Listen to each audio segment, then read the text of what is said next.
Welcome back to Everything Whiskey. I'm Callum. Sam. Today we're having a look at the Yellow Rose Outlaw Bourbon.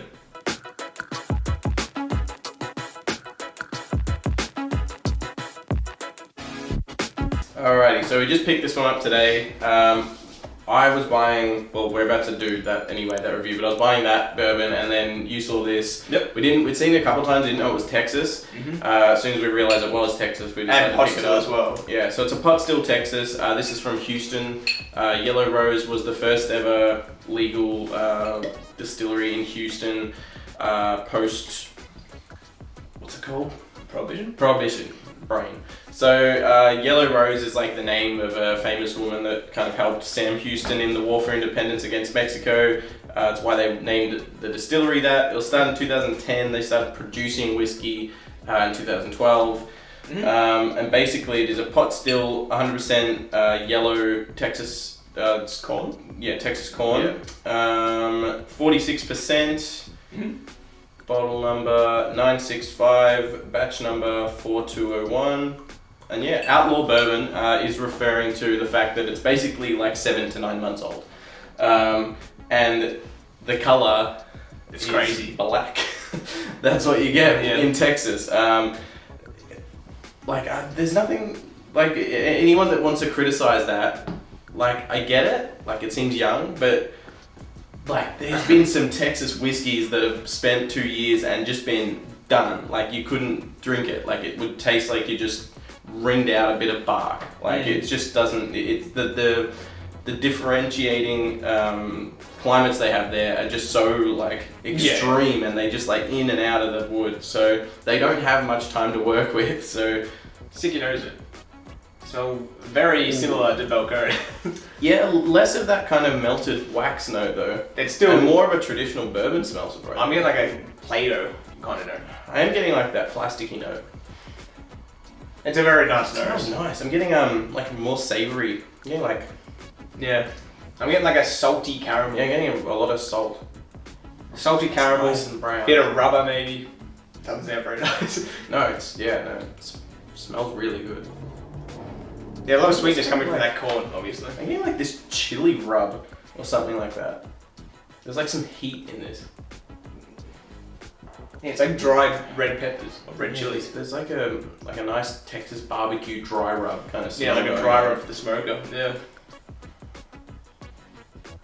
It's a brown sugar, molasses. It's a bit lighter. Oh no, not really. I was about to say it's a bit lighter when you pour it into a glass, but it's really not. It's still pretty dark, especially for 7 to 9 months. So this matches Balcones pot still perfectly, the same percent. Yeah. Same everything. So it'd be a good comparison. I don't even know if we have enough left. There's only a slither. I don't really want to drink. It's such a nice also don't have any other clean glasses. Yeah. I mean, I reckon nice. that'd be a nice comparison. Yeah. If anyone has the two. Yeah, this is smelling very similar, just less of that rubber note and that funky Balcones.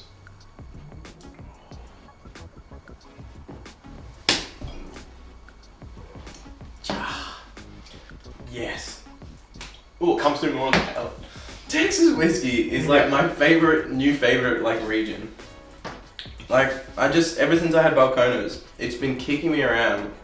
I just love that dark melted wax kind of plasticky flavor with all the dark rich notes of bourbon. Dark fruits I as don't well. know what the hell like.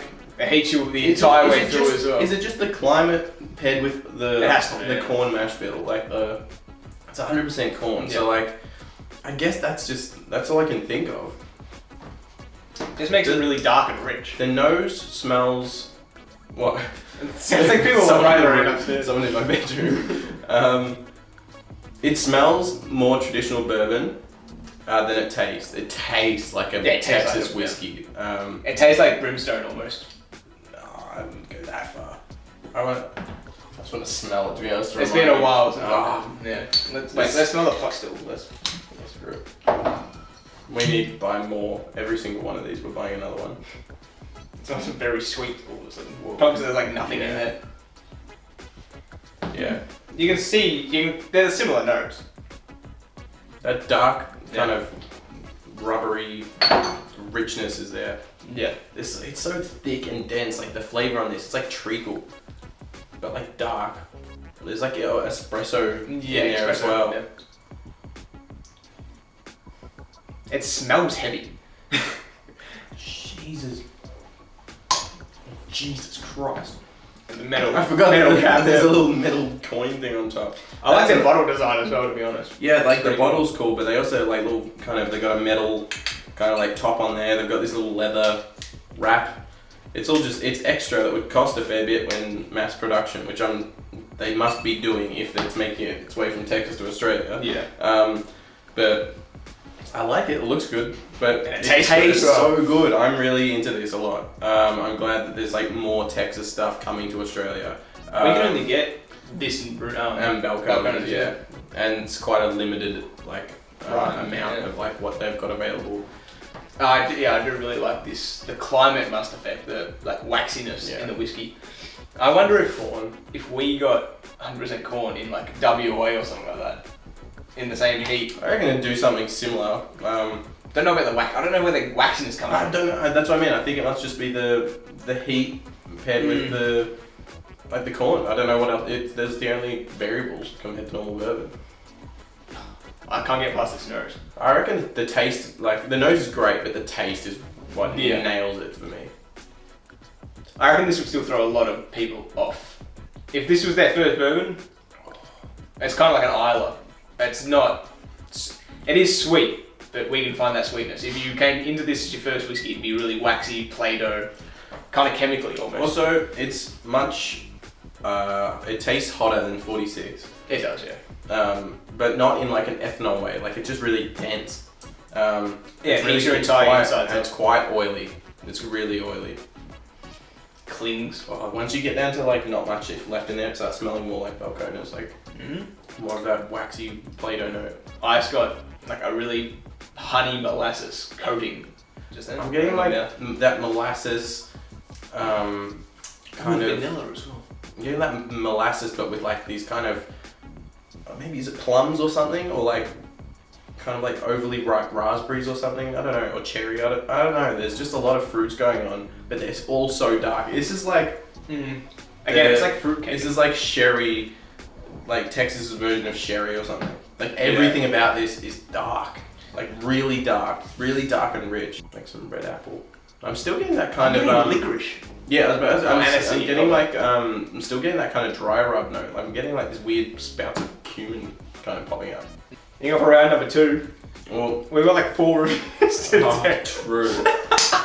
Yeah, we do. Yeah, I'm gonna settle on this one glass. No, it was because I already finished it, and I was like, well, I need a bit more to like go out for the rest of the video. To But polish it, yeah. yeah, It's a very nice bourbon. this is really nice. It's very different from a regular bourbon. The Texas bourbon it is different. It's a different mash bill. Yeah. It spends less time in a barrel. It is still new white oak barrels and stuff like that.